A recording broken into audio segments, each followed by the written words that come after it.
ये आकाशवाणी गोरखपुर है। अब आप सुषमा श्रीवास्तव से क्षेत्रीय समाचार सुनिए।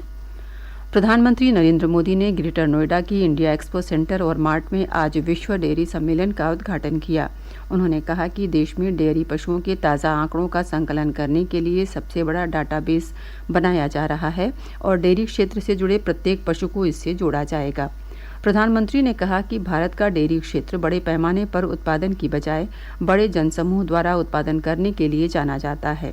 उन्होंने कहा कि छोटे डेयरी किसानों के सामूहिक प्रयासों से भारत दुनिया में सबसे अधिक डेयरी उत्पादन वाला देश बन गया है। श्री मोदी ने कहा कि भारत में डेयरी क्षेत्र की प्रेरक शक्ति छोटे किसान हैं। श्री मोदी ने कहा कि 2014 में देश में 14 करोड़ 60 लाख टन दूध का उत्पादन किया गया था, जो बढ़कर 21 करोड़ टन हो गया है।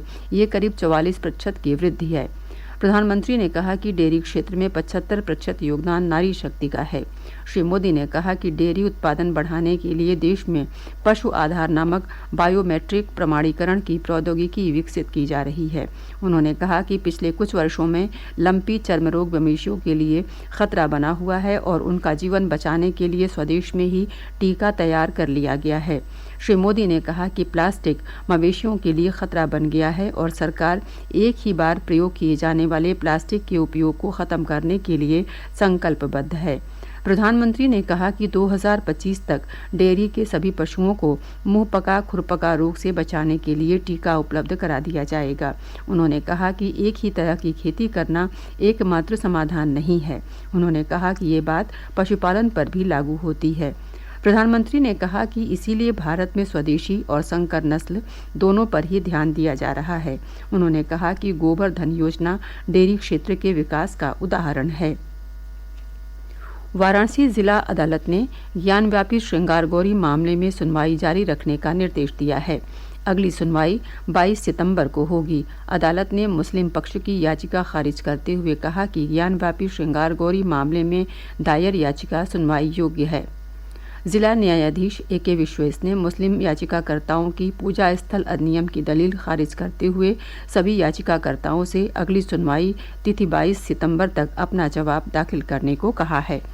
5 महिलाओं ने ज्ञानव्यापी मस्जिद परिसर में श्रृंगार गौरी की दैनिक पूजा की अनुमति मांगते हुए याचिका दायर की थी। अदालत में सुनवाई के दौरान अंजुमन इंतजामिया मस्जिद समिति ने कहा कि ज्ञानव्यापी मस्जिद वक्फ संपत्ति है। समिति ने दायर याचिका की सुनवाई पात्रता पर भी सवाल उठाए थे। इस बीच वाराणसी में धारा 144 लागू कर दी गई है। अपर महानिदेशक कानून व्यवस्था प्रशांत कुमार ने कहा कि राज्यव्यापी अलर्ट जारी किया गया है। फैसले से पहले हिंदू और मुस्लिम पक्ष के याचिकाकर्ताओं ने लोगों से शांति और सद्भाव बनाए रखने की अपील की थी।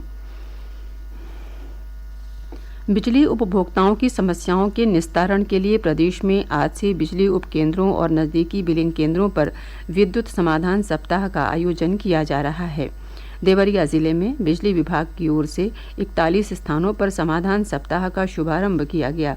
अधीक्षण अभियंता ज्ञानचंद यादव ने बताया कि जिले के देवरिया, सलेमपुर, बरहज और गौरी बाजार उपखंडों में समाधान सप्ताह के दौरान बिजली उपभोक्ता अपनी विद्युत संबंधी शिकायतें लेकर आ सकते हैं।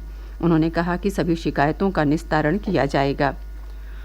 राष्ट्रीय क्षय उन्मूलन कार्यक्रम के तहत गोरखपुर नगर निगम में आज पार्षदों, अधिकारियों और कर्मचारियों ने वर्ष 2025 तक टीबी उन्मूलन में योगदान देने की शपथ ली। सदर सांसद रवि किशन ने इस अवसर पर 5 टीबी रोगियों को गोद लिया। उन्होंने कहा कि टीबी मरीजों का पता लगाने के लिए लोग आगे आएं। उन्होंने लोगों से अपील की कि वे टीबी रोगियों से भेदभाव न करें। महापौर सीताराम जायसवाल ने कहा कि गोरखपुर नगर निगम टीबी उन्मूलन में सक्रिय सहयोग देगा। कार्यक्रम में मुख्य चिकित्साधिकारी डॉक्टर आशुतोष कुमार दुबे, जिला क्षय रोग अधिकारी डॉक्टर गणेश प्रसाद यादव भी उपस्थित रहे। सिद्धार्थनगर जिले में पुलिस ने बच्चा चोरी की अफवाह फैलाने वाले युवक के खिलाफ मुकदमा दर्ज किया है। मामला बांसी थाना क्षेत्र के नरकटहा गांव का है। पुलिस अधीक्षक अमित कुमार आनंद ने बताया कि बीती रात पुलिस को सूचना मिली थी कि एक वृद्ध महिला को गांव वालों ने जबरन रोक रखा है। पुलिस तत्काल मौके पर पहुंची। महिला मानसिक रूप से विक्षिप्त थी और एक युवक ने उसे बच्चा चोर कहकर अफवाह फैलाई थी। पुलिस ने आरोपी को गिरफ्तार कर जेल भेज दिया है। पुलिस अधीक्षक ने कहा कि बच्चा चोरी की अफवाह फैलाने वालों के खिलाफ सख्त कार्रवाई की जा रही है। उन्होंने लोगों से अफवाहों पर ध्यान न देने और संदिग्ध व्यक्ति देखे जाने पर तत्काल पुलिस को सूचित करने की अपील की। इसके साथ ही क्षेत्रीय समाचारों का ये बुलेटिन समाप्त हुआ। नमस्कार।